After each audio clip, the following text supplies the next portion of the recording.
Marwadi university మంచి భవిష్యత్తు కోసం తెలుగు విద్యార్థులు ఇష్టపడే యూనివర్సిటీ. కాల్ 9059052378 9059052379.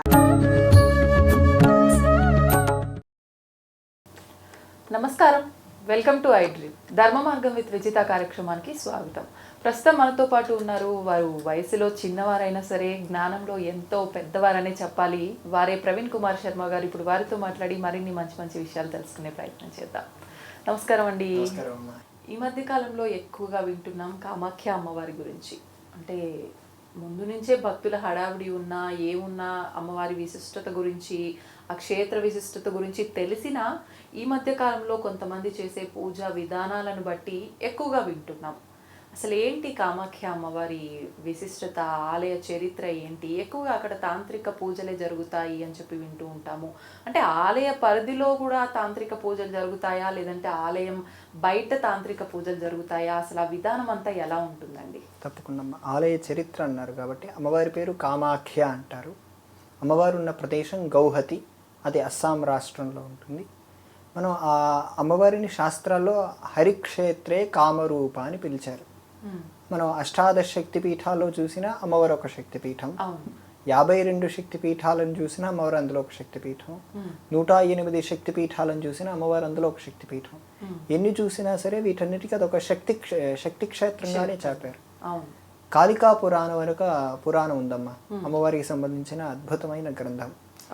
ఆ కాళికా పురాణంలో ఏం చెప్పారంటే, ఆ శక్తిపీఠం అమ్మవారి శరీర భాగాలు ఖండించినప్పుడు అమ్మవారి యోని స్థానం అక్కడ పడింది. పడగానే భూమి కుంగుకుపోయిందమ్మా. పడిన ప్రాంతం ఇలా పడగానే భూమి లోతుగా వెళ్ళిపోతూ ఉంది. శివుడు దాన్ని గమనించి అక్కడ ఒక తన త్రిశూలంతో భూమిని ఎత్తిపెట్టాడు. అది అక్కడ ఇంకా అన్ని క్షేత్రాలుగా అలా స్థానాలుగా వెలిసాయి. అక్కడ ఇంకా 10 ఎక్కువగా ఆలయాలు ఉంటాయి. వాటిని దశమహావిద్యలు అంటారు. కాళీ, తారా, చిన్నమస్త, బగలాముఖి, మాతంగి, ఇలా రకాలుగా అక్కడ 10 ఆలయాలు ఉంటాయి. వాటికి ఎవరు ఆలయాలు నిర్మించలేదు. అవన్నీ గుహాలయాలు. ఆటోమేటిక్గా అవి ఆ ఆలయాన్ని పరిశీలన చేసినప్పుడు ఎవరు ఆ ఆలయానికి 1,00,000 సంవత్సరాలు చరిత్ర ఉందని అనుకోరు తల్లి. 10 లక్షల సంవత్సరాల చరిత్ర ఉందని కూడా ఎవరు అనుకోరు. ఎంత లేదన్నా ఆ ఆలయానికి కోట్ల సంవత్సరాల చరిత్ర ఉందని ప్రతి ఒక్కరూ చెప్పగలరు. ఆనవాళ్ళు ఏమైనా సాక్ష్యాలు అలాంటివి అడిగిన పక్షంలో నిరూపించగలమా? మీరు కూడా నిరూపించగలరు. మీరు కూడా ఎలా? ఆ ఆలయాన్ని పరిశీలన చేస్తే చాలా చూస్తే అక్కడ ఏ అర్చకుడు అక్కడుండే ఏ మూర్తుల్ని డైరెక్ట్గా ముట్టుకోలేరు. అక్కడుండే మరో విశిష్టత ఏంటంటే ఎవరైనా సరే వెళ్ళి ముట్టుకోవచ్చు. అదేంటి? ఆ ఆలయాల్లో అంతే, అక్కడుండే సంప్రదాయం. అప్పుడు మనం శ్రీశైలం ఉంది, అందరం వెళ్ళి ముట్టుకుంటున్నాం కదా. అలా ప్రతి ఒక్కరూ అమ్మవారిని ముట్టుకోవచ్చు. కానీ అమ్మవారు మనకు తగలదు. చాలా లోతుగా ఉంటారు అమ్మవారు. అంటే స్పృశించిన ఫీలింగ్ మనకు ఉండదా? ఉంటుంది, కానీ అమ్మవారు చాలా లోతుగా ఉంటారు. గుహాలయం అన్నాను కదమ్మా. గుహాలయం అంటే చాలా లోతుగా ఉండి కొన్ని కోట్ల సంవత్సరాల నుంచి అలా శక్తి ప్రజ్వరిల్లుతూనే ఉంది. కొన్ని చోట్ల వాటర్ కూడా వస్తూ ఉంటాయి. అందులో ప్రధానంగా కామాఖ్య అమ్మవారి దగ్గర వాటర్ వస్తాయి, నీళ్ళు వస్తాయి. ఆ జలాన్ని ఇప్పటికీ తీర్థంగా కూడా ఇస్తారు. బగలాముఖి అనే అమ్మవారి దగ్గర కూడా నీళ్ళు వస్తాయి. అమ్మవారికి అక్కడ అమ్మవారు ఉండే పర్వతం పేరు నీలాచల పర్వతం అని పిలుస్తారు తల్లి. మనం ఎలాగైతే అరుణాచల పర్వతం అంటామో, ఆ పర్వతమే శివుడు అని ఎలా అంటామో, ఆ పర్వత స్థానంలో అమ్మవారు ఉన్నారు. మనకు అరుణాచల గిరి ప్రదక్షిణ ఎలా ఉందో అక్కడ కూడా గిరి ప్రదక్షిణ కాళికా పురాణంలో చెప్పబడింది. ఎవరు చేయట్లేదు, కానీ శాస్త్రాల్లో అయితే ఉంది ఆ ప్రదక్షిణ విధానం. శాస్త్రాల్లో ఆ శక్తిపీఠాన్ని చాలా గొప్పగా వర్ణిస్తారు తల్లి. ఇంకా మీరు అన్నారు, రెండో ప్రశ్న వచ్చేసి అక్కడ తాంత్రిక పూజలు చేస్తారా? తాంత్రికం అనే పదానికి తంత్రం అంటాం. తంత్రం అనే పదాన్ని అర్థం చేసుకోగలిగితే ఇక్కడ కూడా ఆ పరంగా జరుగుతున్నాయని మనకు అర్థమవుతుంది. తంత్రం అనే పదానికి అర్థం తన్యతే విస్తార్యతే జ్ఞానం అనేన ఇది తంత్రం అనే పదానికి డెఫినేషన్. అక్కడ ముద్రలు చూపించడం, ఉదాహరణగా నైవేద్యం పెడుతున్నారు, క్రియ చూపిస్తారు. ప్రాణాయ స్వాహ వ్యానాయ స్వాహ 5 సార్లు చూపిస్తారు కదమ్మా, అది కూడా ఒక రకమైన తంత్రమే. అక్కడ జరిగే విధానం పేరు వామాచార పద్ధతి అనే పద్ధతిలో పూజలు జరుగుతాయి. అక్కడ ఆ వామాచారంలో మద్యమని, మాంసమని, ముద్ర అని, మైథునం అని, మత్స్యమని ఇలా 5 రకాల పంచమకారాలు వాడతారు. అవి అమ్మవారికి నివేదన చేస్తారా? లోపలుండే మూర్తికి జరగవు కానీ ఆలయ పరిసరాల్లోనే జరుగుతాయి, ఆలయంలోనే జరుగుతాయి. ఓకే. ఇంకా ఆలయ చరిత్రలోకి వెళ్తే అక్కడ మన్మథుడు తపస్సు చేశాడు తల్లి. మీకు ఖచ్చితంగా కథ తెలిసే ఉంటుంది. మన్మథుడి పూర్వరూపం పోయింది, శివుడు తన 3వ కంటితో తనని భస్మం చేస్తాడు. తర్వాత అమ్మవారు రతీదేవి వచ్చి ప్రార్థించగానే బ్రతుకుతాడు, కానీ మన్మథ రూపం రాదు, అంటే ఎదుటి వాళ్ళను మోహించే శక్తి రాదు. దాంతో వెళ్ళి ప్రార్థన చేస్తే శివుడు ఈ క్షేత్రానికి వెళ్ళమని చెప్తాడు. ఈ క్షేత్రంలో అక్కడ సరస్సు ఉంటుంది. ఆ సరస్సు దగ్గర ఇతడు కూర్చొని సాధన చేస్తే తన మన్మథ రూపం పొందాడు. పొందాక మొట్టమొదటగా అక్కడ ఆలయం కట్టించిన వాడు మన్మథుడే. అక్కడ మన్మథుడి విగ్రహం ఉండదు కానీ విశ్వకర్మ విగ్రహం ఉంటుంది. విశ్వకర్మ సహాయం చేత ఈ మన్మథుడు కట్టించాడు. అందుకు విశ్వకర్మ విగ్రహం ఉంటుంది. అలా ఇప్పుడు మామూలుగా మనం అక్కడ వామాచార పూజలు అన్నారు. పూజల విషయం పక్కన పెడితే ఆ ప్రాంతంలో అంతా కూడా క్షుద్ర పూజలు ఇలాంటివి ఎక్కువగా జరుగుతుంటాయి అని చెప్పి విన్నాను. అది కూడా వాస్తవమా? వామాచారం వేరు, క్షుద్రం వేరు.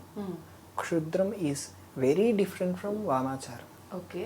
వామాచారం అది వాళ్ళకున్నటువంటి ఆచారం, కానీ ఇక్కడ క్షుద్రం అనే పదం వాడారు కాబట్టి ఆ ఊరికి 68 కిలోమీటర్ల దూరంలో మయోంగ్ అనే ఒక ఊరు ఉంటుంది.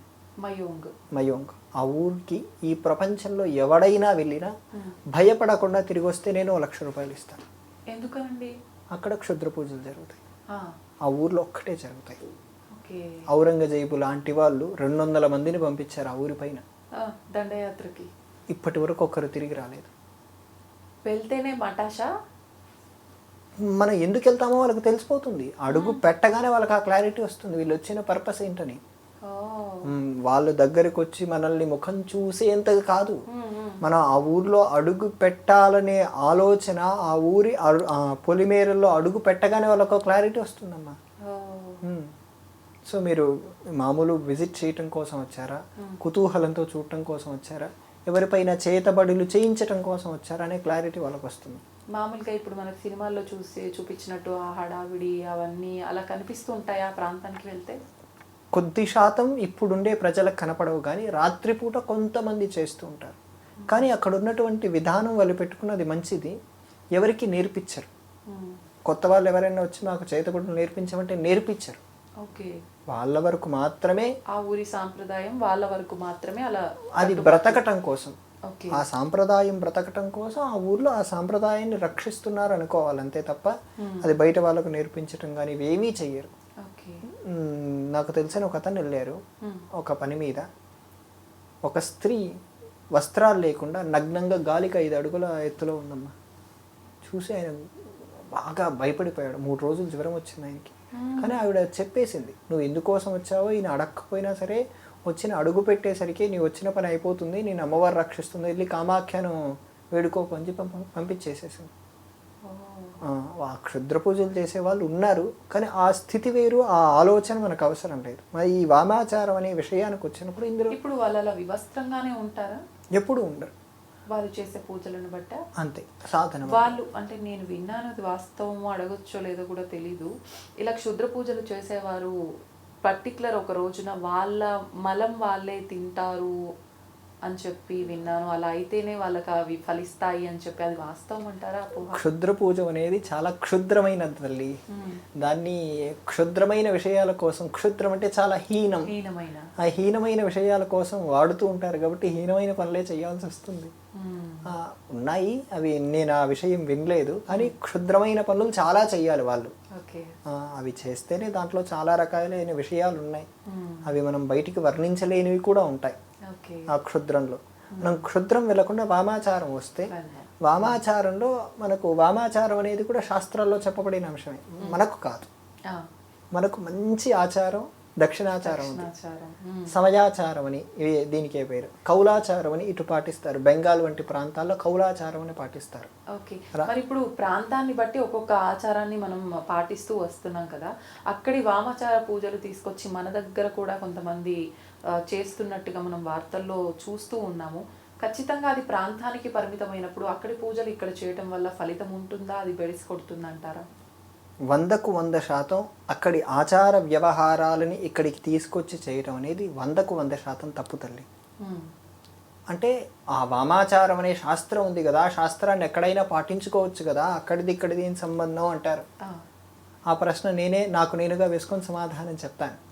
ఇక్కడ ఆచారం ఉన్నప్పుడు ఇక్కడ ఆచార వ్యవహారం కలిగిన వాళ్ళకు మీరు పూజలు చేసుకోకూడదు కదమ్మా. ఇప్పుడు మీరు దక్షిణాచారం, మీకు వామాచారం పైన ఇంట్రెస్ట్ ఉన్నా మీ దక్షిణాచారాన్ని వదలకూడదు. ఇప్పుడు గణపతి ఉన్నాడు తల్లి, మనకు సాధారణంగా చూస్తే గణపతి కొంచెం సాధనలోకి వెళ్తే ఆయనే లక్ష్మీ గణపతి అవుతాడు. అదే వామాచారానికి వెళ్తే ఉచ్ఛిష్ట గణపతి అయిపోతాడు. ఆ సాధన మనం చేయలేము. నామం మారుతుంది, రూపం మారుతుంది, విధానం కూడా మారిపోతుంది. ఆ విధానాన్ని చాలా క్రూరంగా ఉంటాయి, హేయమైన వింటాం, అవి చూడగానే మనం అసహ్యించుకుంటాం. ఇక్కడే ఖరీదైన మద్యం బాటిలు పెట్టి పూజలు చేస్తున్నారు తల్లి తెలుగు రాష్ట్రాల్లోనే. అది చాలా దౌర్భాగ్యమైన పరిస్థితి. వాళ్ళు తీసుకొని రాకుండా ముందే తెలుగు రాష్ట్రాల్లో వామాచారం ఉందంటే మీరు నమ్ముతారా? ఉంది. మీకు కూడా తెలుసు అది ఎక్కడ? ప్రతి గ్రామంలో. అంటే గ్రామ దేవతలకు బలులు ఇవ్వటము అదేనా మీరు అనేది? అంతే కదమ్మా. ఓకే, ఉందా లేదా? అక్కడ సారా ఇది దాన్ని ఉంటారు కళ్ళు అనే పేరుతో వాళ్ళు కళ్ళు అంటే మద్యం కాదంటారు కానీ మద్యం కళ్ళు సాక అని చెప్పి అమ్మవారికి పోస్తారు, బలిస్తూ ఉంటారు జంతువుల్ని. రెండే జరుగుతాయి అక్కడ, పంచమకారాలు జరుగుతాయి ఇక్కడ. పంచమకారాల్లో రెండే జరుగుతాయి, మద్యము మాంసమే పెడతారు. కానీ మనకు తెలుగు రాష్ట్రాల్లో ఇలా జరిగిన ఒక క్షేత్రం ఉంది, నేను పరిశీలన చేసినప్పుడు. త్రిపురాంతకం అని ఒక క్షేత్రం. ఆ త్రిపురాంతకంలో ఇలా జరిగేవి. తర్వాత శంకరాచార్యులు ఆపేశారు అనే విషయం అయితే ఒక క్లారిటీ ఉంది తల్లి. ఈ ప్రాంతాల్లో ఇలా ఎక్కువ ఉన్నప్పుడు శంకర భగవత్పాదులు వచ్చి మొత్తం సమన్వయం చేసి ఆ ప్రాంతంలో కూడా ఇటువంటివి లేకుండా చాలా తగ్గిచ్చేసి, ఎందుకంటే అక్కడున్న దేవతకు చాలా రౌద్రంగా ఉంటుంది ఆవిడ. ఆ దేవత పరిస్థితులు వేరు, విధానాలు వేరు, కాబట్టి ఆ విధానాలను కూడా చాలా తగ్గించేసి చాలా తక్కువ మందినే పెట్టి అక్కడ ఏర్పాటు చేశారు. ఎక్కడా ఇంకా దేశంలో అటువంటి విధానాలు లేకుండా ఆయన జాగ్రత్త పడ్డారు. తర్వాత ఆ విధానాలు అక్కడి నుంచి తీసుకొచ్చి ఇక్కడ ఏర్పాట్లు చేయటం, అవి ప్రతి గ్రామంలో వాళ్ళకు తెలియకుండా వామాచార పద్ధతి చేసుకోవటం అయిపోయింది తల్లి. వామాచార పద్ధతి తెలుగు రాష్ట్రాల్లో చేయటం, ప్రత్యేకించి దానికి పూజలు పేరిట ఈ అర్చకులే వెళ్ళి చేయటం అనేది అత్యంత పెద్దదైన దౌర్భాగ్యం. అందులో మద్యం ఉంటుందమ్మా, మద్యం తాగాలంటారు. మత్స్యం ఉంటుంది, మైథునం ఉంటుంది. మైథునం అంటే ఫిజికల్గా కలవటం ఉంటుంది. చాలా హేయమైనవి ఉంటాయమ్మా, అవి చెప్పకూడదు, చేయకూడదు అంటారు. ఒకవేళ నన్ను అడిగితే అటువంటి విషయాలు ఇక్కడ చేస్తే వాళ్ళని జైల్లో వేయాలి, అంత కఠినంగా చేయాలి. అటువంటి విషయాలు సమాజానికి వ్యతిరేకం ఇటువంటి ప్రాంతాల్లో చేయటం. ఆ ప్రాంతపు పరిస్థితులు ఆ ప్రాంతానికి మాత్రమే. ఇప్పుడు మీకు వివాహం అయింది, మీ అమ్మగారి ఆచారాలు తీసుకొచ్చి మీ పెళ్ళైన వాళ్ళ ఇంట్లో ఆచారాలు పెడితే మీ ఆయన ఒప్పుకుంటారా? ఒప్పుకోరు. ఇక్కడే పాటించాలి. ఒకవేళ మీరు ఆ ఇంటికి వెళ్తే అది అక్కడ ఇష్టం కాబట్టి, ఎలాగో పుట్టిల్లు అందరికి ఇష్టం కాబట్టి మనకు పాటించాలని ఉంటుంది. కానీ మీరు మీ అత్తయ్య గారి ఇంటికి వచ్చారు, మీ అత్తయ్య గారు చెప్పిందే మీకు ఏదైనా సత్యం. మీ అత్తయ్య గారింట్లో ఆచారాలు మళ్ళీ మీ అమ్మగారింట్లో మీరు పెట్టగలరా? లేదు. ఒప్పుకోగలరా మీ అత్తయ్య గారు కానీ మీ అమ్మగారు కానీ? ఇది అంతే తల్లి. ఇక్కడి ఆచారాలు ఇక్కడివే, అక్కడి ఆచారం అక్కడిదే. అక్కడి తీసుకొచ్చి ఇక్కడ పెట్టడం అత్యంత పెద్దదైన దోషం. ఆ చేయించుకునే వాడికి ఎప్పటికీ ఫలితం రాదు. దాంట్లో దౌర్భాగ్యం ఏంటంటే సినిమా వాళ్ళు ఎక్కువ ముందున్నారమ్మా. అంటే నేను విన్నాను, మామూలుగా ఈ వామాచార పూజలు జరిపించుకోవటం వల్ల మన దక్షిణాచార పూజలు చేస్తే వచ్చే ఫలితం కన్నా కూడా ఇంకా మంచి ఫలితాలు, తొందరగా రిజల్ట్ వస్తుంది కాబట్టి ఎక్కువగా అటువైపు మొగ్గు చూపుతున్నారు అని చెప్పి. ఇది వాస్తవమే అంటారా? రుద్రయామల తంత్రం అని ఒక గ్రంథం ఉంది, శివుడే అది అమ్మవారికి చెప్తాడు. ఆ విషయంలో ఈ మాట స్పష్టంగా ఉంది. నేను సిద్ధి పొందేది వామాచారానికి పొందుతాను అన్నారు. అది ప్రాంతీయ భేదం తల్లి. మీరు లలితా సహస్రనామాలు చదివితే మీకు ఇంతకంటే ఎక్కువగా శీఘ్రంగా పొందే మాటలు ఎన్నో కనపడతాయి. విష్ణు సహస్రనామాలు చదివితే ఎన్నో కనపడతాయి. శివ సహస్రనామాలు చదివితే ఎన్నో ఉన్నాయి. శివుడికి భోలా శంకరుడు అని పేరు. పత్రం, పుష్పం, ఫలం. చూడండి, మీరే చెప్పేశారు భగవద్గీతలో ఉండే శ్లోకాన్ని. అవి పెడితే చాలంటున్నారు. మీరు మద్యం అని, మాంసం అని, ఇవి తెలియని ఏవేవో పెట్టేస్తే వాటి వల్ల మీ మనస్సు చెడిపోతుందమ్మా. మొదట్లో మనకు క్రూరమైన భావాలు పుడతాయి. దశమహావిద్యల ఆలయాల దగ్గర బగలాముఖి అని అమ్మవారు కాస్త దూరంగా ఉంటుంది. అక్కడ పెద్ద దున్నపోతును బలిస్తున్నారు తల్లి. ఇప్పటికీ ఉందా అక్కడ? నేనే చూశాను, నా ఎక్స్పీరియన్సే చెప్తాను. తో పాటు కొంతమంది వచ్చారు, అక్కడ తెలుగు వాళ్ళు కూడా ఉన్నారు, ఇంకొంతమంది హిందీ వాళ్ళు కూడా ఉన్నారు. అక్కడ ఉండే అర్చకులు అది చాలా రెగ్యులర్, అది 7-8 మంది దాన్ని పట్టుకుని చాలా తీల్చి కర్రలు పెట్టి మెడకు తాడు కట్టి నరికేవాడు ఒకటే వీటితో నరికేశాడు. సగం కూడా కత్తి పడలేదు, ఒక కత్తి అలా పడగానే తల తెగిపోయింది. వెంటనే వాళ్ళు అలా రక్తం పట్టుకున్నారు, పట్టుకెళ్ళిపోయారు. ఏం చేస్తారు దాంతో? అమ్మవారికి నివేదన చేస్తారు. ఇక్కడ ఈ మెయిన్ విషయం ఏంటంటే ఈ చూస్తున్న వాళ్ళందరూ చాలా క్యూరియాసిటీగా చూస్తున్నారు తల్లి. నేను అడిగాను, ఎందుకంత క్యూరియాసిటీగా చూస్తున్నారు, అక్కడ జరిగేది ఒక జంతు వధ, దాన్ని ఎందుకు అలా చూస్తున్నారంటే సమాధానం లేదు. ఎందుకంటే వాళ్ళకు తెలియకుండా అక్కడ అందులో చూసే వాళ్ళకి కూడా కొత్తగా ఇన్వాల్వ్ అయిపోతున్నారు. ప్రతి మనిషిలో సైకాలజీలో పరంగా చూస్తే మీకు తెలిసి అర్థమైంది నేనేం చెప్తున్నాను, అర్థమైందమ్మా? ఒక సైకోయిజం ఉంది, ఏదో ఒక మూల ఉంది. అది సైకాలజీ పరంగా ప్రతి మనిషికి ఉంటుంది, కానీ అటువంటి సందర్భాల్లో చాలా ఎక్కువగా వ్యక్తం అవుతుందమ్మా. ఇంకా వాళ్ళకే కత్తిచ్చామనుకోండి 10 మంది ముందుకు వెళ్తారు, అంత ఎక్కువగా ఉండే వాళ్ళు కూడా ఉంటారు. అటువంటివి చూడటం ద్వారా నన్ను అడిగితే క్రూరమైన భావాలు పుడతాయి తల్లి. నేను దీనికి ఆ రోజు మొత్తం నిద్రపోలేదు. ఎందుకు వీళ్ళు ఇంత క్యూరియాసిటీగా ఉన్నారు, ఇటువంటి ఆచారాలు నిజంగా అవసరమా అని చాలా పరిశీలన చేశాను, చాలా గ్రంథాలు చదివాను. నాకు అర్థమైంది ఏంటంటే అక్కడి వాళ్ళకి అది వాళ్ళ పరంగా మనకు అనవసరం, మన ప్రాంతీయులు వెళ్ళి అది చేయటం 100% తప్పు. ఒకవేళ అక్కడి వాళ్ళు కూడా చేయటం అనేది తప్పే అనాలి మన పరిస్థితుల పరంగా. వాళ్ళ పరిస్థితుల పరంగా అది రైట్ అవ్వచ్చు. ఆ జంతువుని తీసుకెళ్ళి మళ్ళీ ఆ పక్కన అక్కడ గౌహతిలో ఉండే అడవుల్లో ఇస్తారట, ట్రైబల్స్కి ఇస్తారట, తినేస్తారు. ఆ ఆలయంలో మాంసాహారం ప్రసాదంగా ఇస్తారు. అక్కడ గొర్రెలు తిరుగుతూ ఉంటాయి, పక్షులు తిరుగుతూ ఉంటాయి, కొద్ది నిమిషాలు కనపడవు, అంటే మనకు కనపడుతుంది, అవి బలైపోతాయి. వాటి రక్తం తీసుకొచ్చి హోమగుండాల దగ్గర పోయటం, వాటి రక్తం తీసుకొచ్చి చాలా భయంకరంగా ఉండేటట్టుంది ఆ ప్రాంతం అంతా కూడా. కానీ చాలా శక్తివంతమైంది తల్లి. మనం చేసుకోవాల్సిన విషయం ఏంటంటే మన దక్షిణాచారాన్ని పాటిస్తూ మనం పూజ చేసుకోవాలి, ఏమీ కాదు. మనం వెళ్ళి చేయాల్సిన విధి ఏంటి అక్కడ?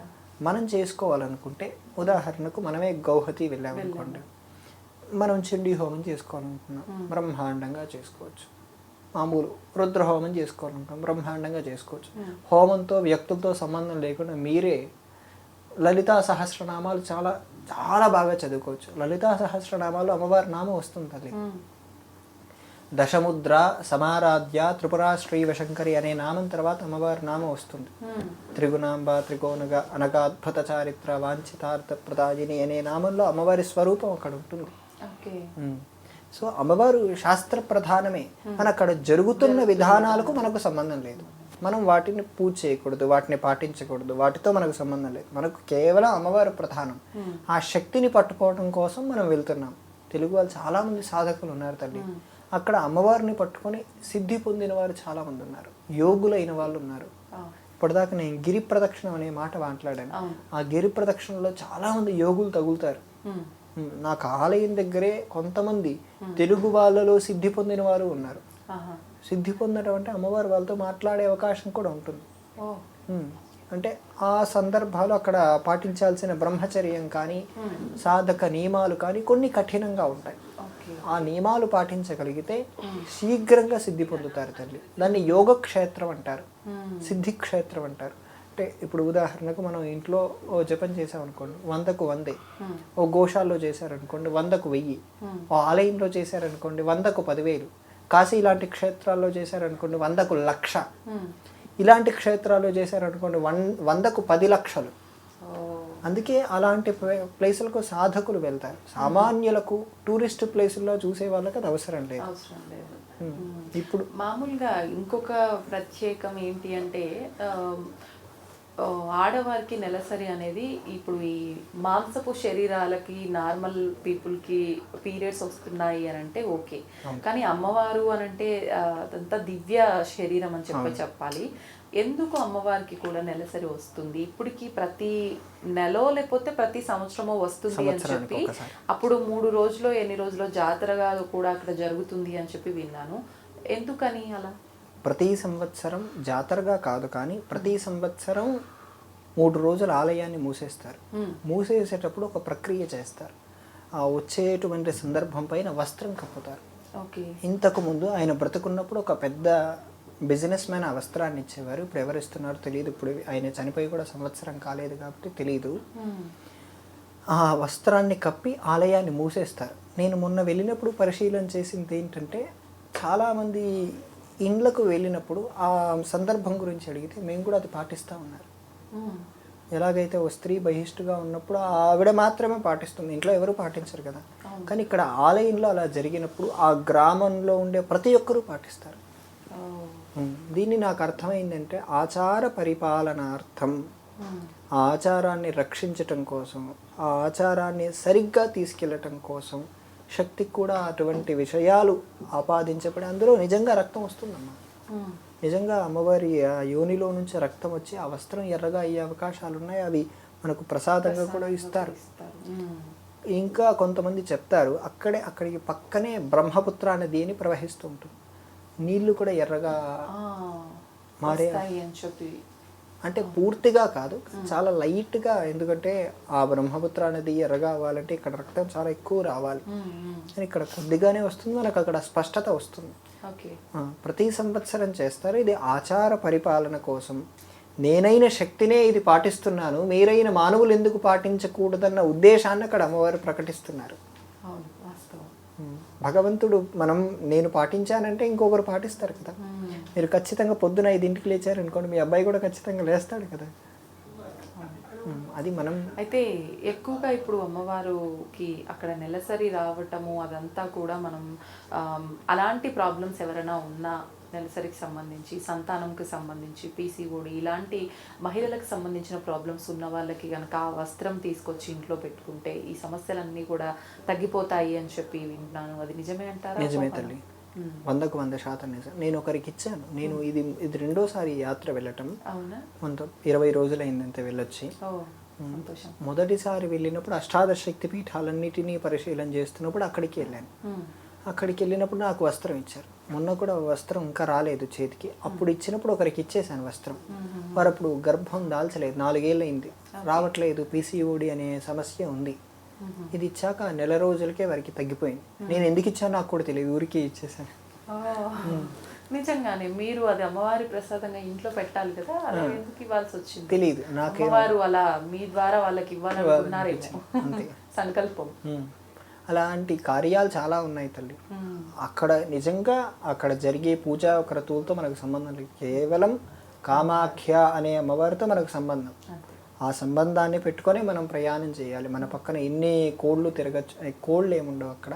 మన ప్రాంతాల్లో కోళ్ళను బలి ఇస్తారు, అక్కడ ప్రాంతాల్లో మేకలు, గొర్రెలు ఇటువంటివే ఇస్తారు. మిగతా ఇవి ఇంకా కొన్ని దూర ప్రాంతాల్లో ఇవి దున్నపోతుని ఇస్తారు. దున్నపోతు ఆలయంలో ఇవ్వరు, ఆ తలను తీసుకొచ్చి ముందు పెడతారు తల్లి. అమ్మవారికి దగ్గరలో కాదు కానీ అమ్మవారి ముందు ప్రాకారంలో పెడతారు. ఇది గర్భగుడి అనుకోండి, గర్భగుడి ముందు ప్రాకారంలో విఐపీలతో పూజలు చేయించడం ఇవి కూడా ఉంటాయి. అమ్మవారి ఆలయంలో 3 దేవతలు ఉంటారు అక్కడ. ఆ 3 దేవతలు పక్క పక్కనే ఉంటారు. అమ్మవారి శరీరాన్ని, అమ్మవారి ఆ ప్రదేశాన్ని ఇప్పటి వరకు ఎవరూ చూడలేదమ్మా. ఆ అర్చకులు కూడా చూడరు. కానీ అక్కడ విషయం ఏంటంటే అందరూ ముట్టుకోవచ్చు. ముట్టుకున్న లోపల ఉండే చెద్దరు మనకు తగులుతుంది. చెద్దరు అంటే పైన కప్పుతారు, వస్త్రం లాంటిది. అంటే వాళ్ళు చెద్దరనే పిలుస్తారు. అది వస్త్రం లాంటిది కానీ కాస్త గరుకుగా ఉంటుంది. అది మనకు అర్థమవుతుంది. పూలదండలన్నీ ఉంటాయి కానీ చాలా లోతుగా ఉంటారమ్మా. కొన్ని వందల అడుగులు అని చెప్పలేం కానీ అదంతా లైట్లు ఉండవు ఎక్కడ. అవన్నీ గుహాలయాలు. దీపాలతోనే అమ్మవారిని దర్శించాలి. ఆ సందర్భాల్లో ఇంకా అది చూస్తాము, చూడము. బయటి ప్రకారం అర్థమైపోతుంది అది యోని స్థలము, ఆ ప్రదేశం ఎంతలా పడితే శివుడు త్రిశూలంలో ఎలా పెట్టాడనే భాగం కాస్త చరిత్ర తెలిసిన వాళ్ళకి అర్థమైపోతుంది. కానీ లోపల ఉండే ఆ స్థానం ఎలా ఉంటుంది అనేది ఎవరూ పరిశీలన చేయలేరు, అర్చకులతో సహా. ఆ పక్కనుండే అమ్మవారి చిన్న మూర్తులు ఉంటాయి, పరిశీలన చేస్తారు. కానీ ఆ ఆలయాన్ని పరిశీలన చేస్తున్నప్పుడు ఆ ఆలయం ఎలా ఉంటుందంటే ఇలా ఉంటుందమ్మా. ఆ పైన చుట్టూ ఎక్కడ దేవతలు ఉండరు, ఇలా ముడుచుకొని ఉన్నట్టు ఉంటుంది. ఇలా కరెక్ట్గా ఇలా ఉంటుంది. దాని చుట్టూ ఎక్కడ మన గోపురాలు చూస్తాం, గోపురాలకు పైన కూడా దేవతా విగ్రహాలు ఉంటాయి, కానీ అక్కడ ఏమీ ఉండవు, రౌండ్గా ఉంటుంది. అది యోగ క్షేత్రం అని నాకు అర్థమైంది. అంటే అది మన శరీరంలో చక్రాలు ఉంటాయని మీకు ఖచ్చితంగా తెలుసు. ఆ చక్రాలకు ప్రతిరూపకంగా అక్కడ ఆలయాల్ని నిర్మించారని చేస్తున్నప్పుడు తెలుస్తుంది, ఆ పరిశీలన చేస్తున్నప్పుడు. ఆ మూర్తుల్ని పరిశీలన చేస్తున్నప్పుడు ప్రతి ఒక్కరికి త్రినేత్రం ఉంటుంది. ప్రతి ఒక్కరికి నాకు కాస్త ఇలా విగ్రహాలని పరిశీలన చేయడం కొంచెం వ్యక్తిగత ఇష్టం. తంజావూరు అందరూ 1 గంట 2 గంటల్లో చూస్తే నేను 3 రోజులు చూశాను. నాకు అలా శిల్ప సంపదను చూడటం ఇష్టం. ఇంకా 75% మిగిలిపోయింది చూడటంలో. అంటే నేను ఒక దాన్ని చూస్తున్నప్పుడు దాని వెనుకున్నటువంటి తెలుసుకోవాలనే కాదు, ఆ అంశం ఎందుకు అక్కడ పెట్టారు, ఇక్కడ పూలకుండి పెట్టారు, కారణం ఏంటనే విషయం అడిగారు అనుకోండి, ఉండటం కోసం. కానీ అక్కడ అలా కాదు కదా, అక్కడ ఊరికే పెట్టారు, అక్కడ శాస్త్రం చెప్పింది ఎందుకు పెట్టింది. నేను దానికి 3 రకాల కారణాలు వెళ్తాను. ఒకటి ఆ ఆలయం కట్టబడిన ఆగమ విధానం, రెండోది వాస్తు, మూడోది అక్కడ చెక్కినటువంటి ఆ శిల్పం వెనుకున్న కథ. దానికి పురాణాల్లోకి వెళ్ళాలి, చాలా లోతు పరిశీలన ఉంటుంది, రోజులు పడుతుంది. అది వెంటనే తెలుసుకోవచ్చు కాస్త అవగాహన ఉన్న వాళ్ళు. నాకు అలా ఆలయం చూడటానికి 3 రోజులు పట్టింది, ఇంకా 75% ఉంది. అలాంటి పరిశీలన ఈ కామాఖ్యలో కూడా 3 రోజులు చేశాను మొన్న వెళ్ళినప్పుడు. సాధారణంగా నేను అది ఆ గుడి గురించి వీడియో చేసినప్పుడు అందరూ అదే బౌద్ధ దేవాలయం అన్నారు. ఎందుకంటే మూర్తులు అలాగే ఉంటాయి తల్లి. నిజంగా గౌతమ బుద్ధుడిని చూసి ఇక్కడ ఉండే బయట ఉండే శిల్పాలని చూసామంటే బుద్ధ దేవాలయం ఎక్కడ కట్టారు ఏంటని సామాన్యులు అడుగుతారు. కానీ చాలా లోతుగా పరిశీలన చేసినప్పుడు, అక్కడ శాస్త్రాల విషయాన్ని కూడా తెలుసుకున్నప్పుడు, కామాఖ్య సంబంధించిన తంత్ర గ్రంథాలని పరిశీలన చేసినప్పుడు, కాళికా పురాణం అని, దేవీ పురాణం అని, మన్మధుడు కట్టించినటువంటి ఆ విశ్వకర్మ సహాయం చేత కట్టించిన విధానం, ఇవన్నీ సమన్వయం చేస్తూ ఈ ఇన్కోఆర్డినేషన్ అంటారు కదా, ఇవన్నీ చేస్తూ వెళ్తున్నప్పుడే అది ఖచ్చితంగా కామాఖ్య మందిరం అని తెలుస్తుంది తల్లి. లేదంటే సామాన్యులు ఇబ్బంది పడతారు అర్థం కాకుండా. ఖచ్చితంగా అంటే ఇవన్నీ తెలుసుకొని వెళ్తే కనుక ఇంకా అనుభూతులు మనం పొందగలం. ఈసారి వెళ్ళినప్పుడు ఒక కొత్త గణపతి దేవాలయం తెలుసుకున్నాను. అక్కడికి దగ్గరలో కోటి శివలింగాలు ఒక ఏరియా కూడా కాదు, జస్ట్ ఒక 200-300 మీటర్లు. ఇది కామాఖ్య అమ్మవారి దేవాలయాన్ని కొన్ని మెట్లెక్కి వెళ్ళాలి. స్వయంగా శివుడు ఉద్భవించాడు అక్కడ. ఎవరైనా వెళ్ళి అభిషేకం చేసుకోవచ్చు. నాలాంటి వాళ్ళు వెళ్ళి అక్కడ హోమాలు కూడా చేసుకున్నారు. అక్కడికి దగ్గరలో 578 మెట్లు దిగితే సిద్ధి గణపతి దేవాలయం అని కనపడుతుంది. చాలా 578 మెట్లు దిగాలి. అది బ్రహ్మపుత్ర నదికి చాలా దగ్గరగా ఉంటుంది. చుట్టూ ఎవ్వరు ఉండరు, గణపతి మీరు. ఎలా ఉంటుందో ఊహించండి. చుట్టన్నీ చెట్లు, చాలా చిన్న గుడి. అద్భుతంగా ఉంటుంది కానీ దిగేటప్పుడే గణపతి ఆల్రెడీ కనిపిస్తాడు. ఏముండవు, అనిపించదు, బాగుంటుంది. ఆ చూస్తున్నప్పుడు ఆ గ్రీనరీ కానీ, ఆ రాళ్ళు కానీ, ఆ విజనరీ కానీ చాలా బాగుంటుంది. ఒకే ఒక వ్యక్తి ఉంటాడు, బైరాగి, ఆలయాన్ని చూసుకుంటూ అక్కడే కాఫీ తాగుతూ కూర్చుంటూ ఉంటాడు. మన ఆలయాన్ని చూస్తే చాలా బాగుంటుంది. సింధూర గణపతి, అక్కడ అన్ని గణపతులకు సింధూరం రాస్తారు. నీకు ఎప్పుడైనా ప్రశ్న వచ్చిందా?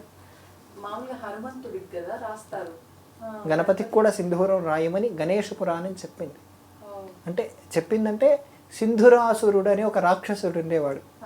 అతడు ప్రజల్ని ఇబ్బంది పెడుతుంటే గణపతి బాల రూపంలో వెళ్ళి అతన్ని సంహరించి అతన్ని పిండి చేసి ఇలా శరీరానికి రాసుకున్నాడు.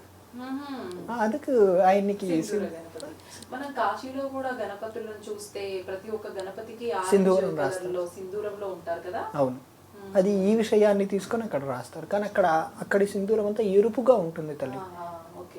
ఇక్కడ ఆరెంజ్, ప్యూర్ ఆరెంజ్లో ఉంటుంది. అక్కడ అదంతా ఎరుపుగా ఉంటుంది. రక్తవర్ణం అనే భావనలో వాళ్ళు తీసుకెళ్తారు. అది కూడా అథర్వణ వేదంలో చెప్పబడింది అలా చేసే క్రతువుకు. అంటే నేను లోతుగా వెళ్తున్నప్పుడు నాకు అర్థమవుతున్నాయి అనే విషయాలు తెలుస్తున్నాయి. ఆ గణపతి మాత్రం చాలా పీస్ అని అక్కడే పుట్టింది అనిపిస్తుందమ్మా. మనం నిజంగా శాంతత వేరు, ప్రశాంతత వేరు. ప్రశాంతత అక్కడ పొందగలం అనిపిస్తుంది. ఎవరు ఉండరు, చుట్లన్నీ చెట్లు, పక్కనే నది, చుట్టూ పక్షుల సౌండ్లు వినపడుతూ ఉంటాయి. మనం ఒక్కరే ఉంటాం. ఎంతసేపు అయినా ఉండనివ్వండి, లోపలికి వెళ్ళి గణపతిని హత్తుకోండి, ఎవ్వరూ మాట్లాడరు. మంచిగా అంటే ఎక్కువ ధ్యానంలో ఉండడం, ఉపాసన పరులు ధ్యానం చేసుకోవడం, ఇలా యోగా ఇలాంటివి చేసుకునే వాళ్ళకు అద్భుతమైన ప్రదేశం కదా అవును, నేను అక్కడ చాలాసేపు అథర్వణ వేద మంత్రాలు అథర్వణ వేదంలో గణపతి అథర్వణ శీర్షం అని ఒక మంత్రం వస్తుంది. అది చాలాసేపు అక్కడే పఠించాను. చాలా ఆ పేరే కదమ్మా సిద్ధి గణపతి. ముంబైలో ఉంటే సిద్ధి గణపతి లాగా ఇక్కడ సిద్ధి గణపతి. చాలా బాగుంటుంది తల్లి. ఆ ప్రదేశాన్ని ఒక్కసారైనా పరిశీలన చేయాలి. ఆ ఆచారాలు మనకు అనవసరం, కానీ ఆ ఆచారంలో విశిష్టత ఏంటనే తెలుసుకోవడానికైనా వెళ్తాం కదా. అంటే మనం దాన్ని ఆచరించకపోవచ్చు, దాంట్లో విశిష్టత లేకపోవచ్చు, నిజంగా లేదు. ఆ పంచమకారాలు నిజంగా నీచమైనవే. ఆ నీచమైన విషయాలు ఇక్కడి ప్రాంతాలకు తెచ్చి అక్కడుండే విషయాలను మనం తెలుసుకోకపోయినా ఒక డైవర్సిటీ అనేది ఉంటుంది కదా, వైవిధ్యత. ఆ వైవిధ్యం ఏంటనేది మనం తెలుసుకుంటూ ఉంటాం. మనం ప్రాంతం మనది నిజమే, కానీ అదేంటో తెలుసుకుంటే సరిపోతుంది. తెలుసుకోవడం వరకే కానీ మనది ఏదైతే మన ఓన్ ఉందో దాన్ని మాత్రం ఎక్కడ కూడా వదిలిపెట్టకూడదు. 100% మన శివుడే అక్కడ శివుడే, మన అమ్మవారే అక్కడ అమ్మవారే, అంతే. సాత్విక రూపంలో ఆవిడే శ్యామలా తల్లి, రజోగుణ రూపంలో ఆవిడే మాతంగి అని మారుతారు. అక్కడ అందరూ మాతంగినే పిలుస్తారు. ఇంకా తమో గుణానికి వెళ్తే, తమో గుణం అంటే చాలా లోతుగా వెళ్తే, తాంత్రికంలో చాలా లోతుకి వెళ్ళామనుకోండి, ఆవిడికి నీలా సరస్వతి అని పేరు. నేను చూసింది బుద్ధులు అమ్మవారిని ఆరాధన చేస్తున్నారు తంత్ర రూపంలో. గౌతమ బుద్ధుని పాటించే వాళ్ళు బౌద్ధ మతానికి సంబంధించిన వాళ్ళు, మామూలుగా వాళ్ళు శాంతంగా ఉంటారు, అటువంటి వాళ్ళు తంత్ర రూపంలో చేస్తున్నారు, అమ్మవారికి ఆరాధన చేస్తున్నారు. అంటే అక్కడ ఆశ్చర్యపరిచే విషయాలు చాలా ఉన్నాయి. కామాఖ్య కల్చరల్ డిఫరెన్స్ కనుక్కోవచ్చు అన్న.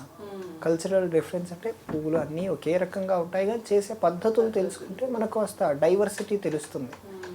అందుకే ఇంతకుముందు మనం మాట్లాడుకుంటున్నప్పుడు అలోన్ ట్రావెలింగ్ అనేది చాలా అవసరం.